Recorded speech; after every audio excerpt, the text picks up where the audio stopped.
So we're going to attempt something here. We're going to pull these and we're going to lean this thing down and try and get our key back in there.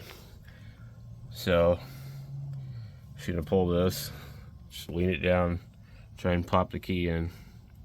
Just see if it works or not. So I'm just going to do that. So you go in here, pull this clip out of here, get this out of here, and then hopefully any problems here. I guess if I need to, I can pull everything. Maybe pull this clip and then pull that clip. So I went ahead and pulled that clip, pulled the other one, then disconnected it in here.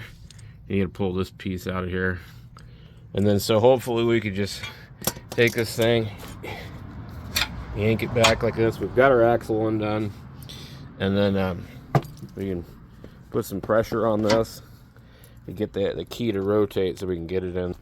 Okay, so I'm gonna crawl under here, getting all filthy. So our key went up quite a bit, and now hopefully we can get our piece in there. And as long as we can do that, then we can jack up the front end to get that back in there. But this piece here, without the tool that clamps on the rail and puts pressure on here, you're gonna have a hard time with this for sure. So I was in fact able to get my key in there. And then there's just the bolt that goes in here. You'll see it on the other side. But yeah, this thing is such a piece of crap, this vehicle. And somebody that we got it from spent like $7,000 on this thing. Let's look at it.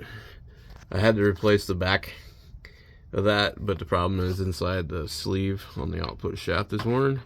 So transfer case is leaking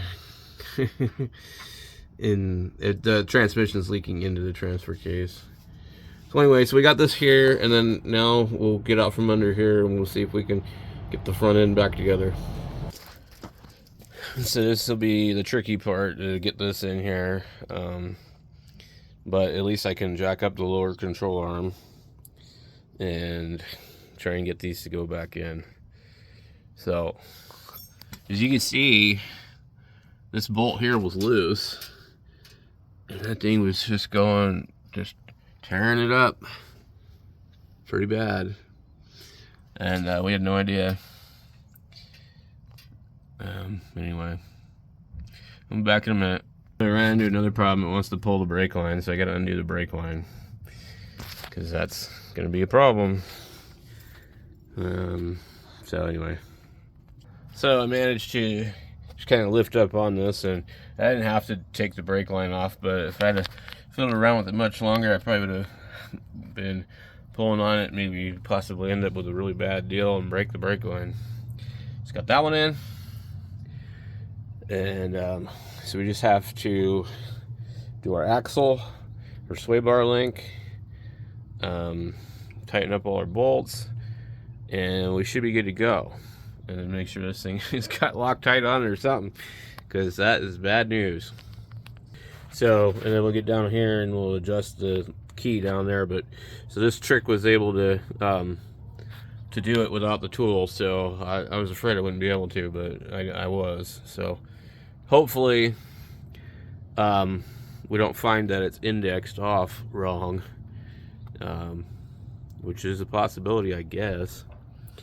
I mean, I don't know exactly. Haven't done one of these before, but I don't like this torsion bar setup. I prefer coil springs.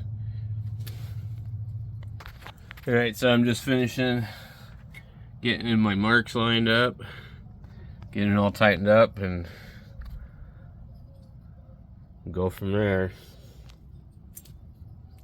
So anyway, thanks for watching.